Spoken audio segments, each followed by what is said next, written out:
IBM이 텔럼2라는 칩셋을 발표를 하면서 이미 이걸 생산해낸 삼성 입장에서는 큰 기회가 되고, 칩스라는 행사에 와 있고요. 반도체 학회입니다. 다른 어떤 반도체 관련 행사보다 학회적인 성격이 강한 그런 행사라고 할 수 있겠습니다. 우리 삼성 조그만 부스가 있고요. 메이저 스폰서 회사 중 하나지만 삼성은 따로 발표가 없었어요. 퀄컴부터 해서 인텔도 발표를 했고, IBM, 텐스토렌트 그런 기업들의 발표가 있었는데, IBM의 발표가 굉장히 흥미로웠어요. IBM이 텔럼2라는 새 메인프레임 칩셋을 발표를 했는데, 메인프레임이 뭐냐 하면 굉장히 고성능의 컴퓨터인데 온프로미스라고 해서 한 회사를 위해서 서비스를 하는 슈퍼컴퓨터 형태이고, 안정성이 중요한 금융사나 아니면 국방, 안보, 공공기관들이 많이 사용합니다. 지금 현재 이루어지는 모든 금융거래의 한 70% 정도가 IBM 메인프레임에서 이루어지고 있어요. 이렇게 클라우드가 대중화되기 전까지는 메인프레임이 사실 표준적인 것들이었죠. 이제 AI가 더해지면서 AI 데이터 소요가 더 늘어나니까 데이터 처리량에 대한 입출력 요구나 램이나 캐시 메모리에 대한 니즈가 굉장히 커지고 있는 상황이에요. IBM이 텔럼2라는 칩셋을 발표를 하면서 저도 처음 보고 좀 여기서도 웅성통하는 그런 분위기였는데,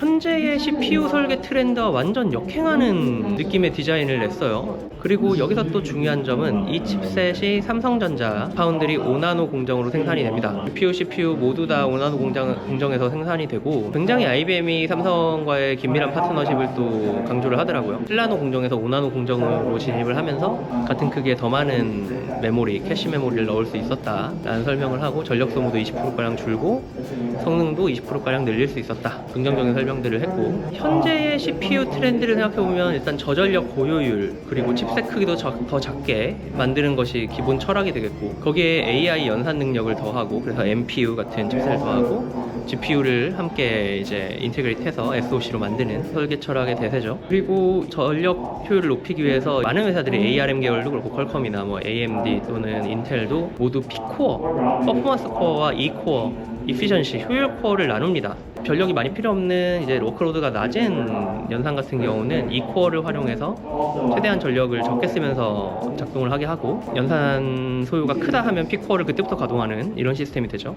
텔럼2라는 CPU는 E코어가 없어요. 그러니까 큰 CPU 코어만 8개가 있습니다. 그러니까 애초에 메인프레임에서는 늘 얘가 거의 24시간 풀로 돌아가기 때문에 이 코어가 딱히 필요 없다는 철학을 갖고 있는 거죠.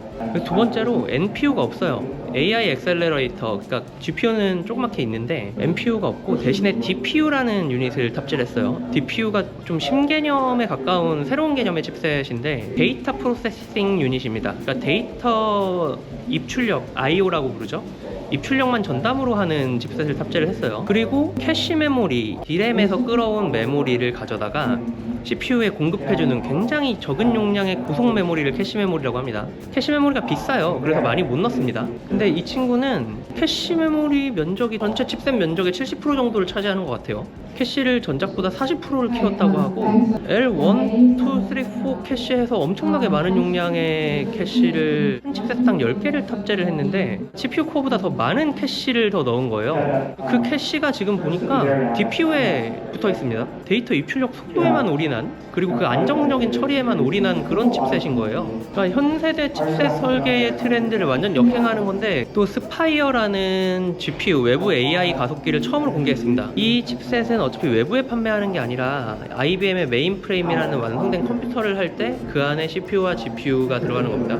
기본 세팅은 CPU가 들어가는 것이고, 그리고 GPU는 옵션으로 구매할 수 있는 거예요. AI 성능이 필요하다면 스파이어를 추가로 구매하라는 뜻이겠죠. 이 설계 철학이 굉장히 재밌는 것이, 기존에도 데이터 입출력 소요가 큰데 AI가 들어오면서 기존 칩셋 가지고 LLM을 돌리다가는 얘가 병목 현상이 일어나서 전체적인 성능이 저하될 뿐만이 아니라 막 다운되거나 아니면 연산에 에러가 생기거나 할 수 있는 여지가 커지는 거죠. 에러가 생기면 안 되는, 그 다운되면 절대 안 되는 분야의 메인프레임을 팔고 있잖아요. 그렇기 때문에 안정적인 그 운영을 위해서 캐시를 대폭 늘리고 데이터 IO만을 위한 DPU라는 칩셋을 넣어서 아예 그냥 자신들에게 특화한 그런 CPU를 만든 거예요. 그러니까 어떻게 보면 니치 마켓인 거죠. 파운드리의 니치 마켓인 건데, 일반적이지 않은 설계를 갖고 있는 설계도의 칩셋들을 만들어 나간다는 게, 사실 이들이 TSMC가 비싸기도 하고 TSMC가 지금 주문이 밀려있기 때문에 선택을 못한 것도 있고 하겠지만, TSMC 입장에서 너무 특이한 설계들이기 기업이기 때문에 받아주기 힘든 점들도 있을 수가 있어요. 근데 삼성은 역으로 좀 니치 마켓을 공략을 하면서 되게 특이한 사례의 파운드리 경험을 쌓을 수 있는 것이죠. 이런 특이한 설계의 칩셋들을 삼성이 잘 설계를 해서 성공작들을 낸다면 작게는 삼성의 제조 역량이 올라가고 크게는 전체 칩셋의 트렌드가 바뀔 수도 있고, 이런 특이한 설계의 칩셋이 메이저가 된다면 이미 이걸 생산해낸 삼성 입장에서는 추가적인 수주를 노릴 수 있는 긍정적인 구조가, 선순환 구조가 만들어질 수 있겠죠. 파운드리의 공정의 진화가 있다면 시스템 칩셋에서도 아키텍처의 진화들이 계속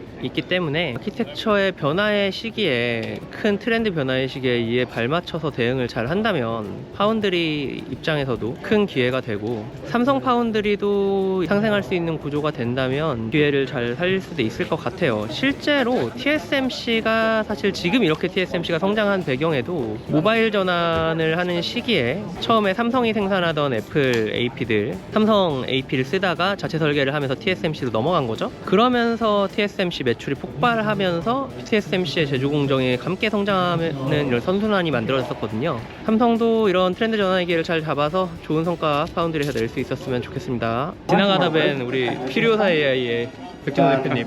우리 2세대 칩 레디게이드를 글로벌하게 이제 론치하는 그런 행사인데요. 실제 우리 칩에서 지금 라마 3.1 70기가 돌고 있기 때문에 실제 이제 데모도 하고 잘 행사 마치고 돌아가도록 하겠습니다.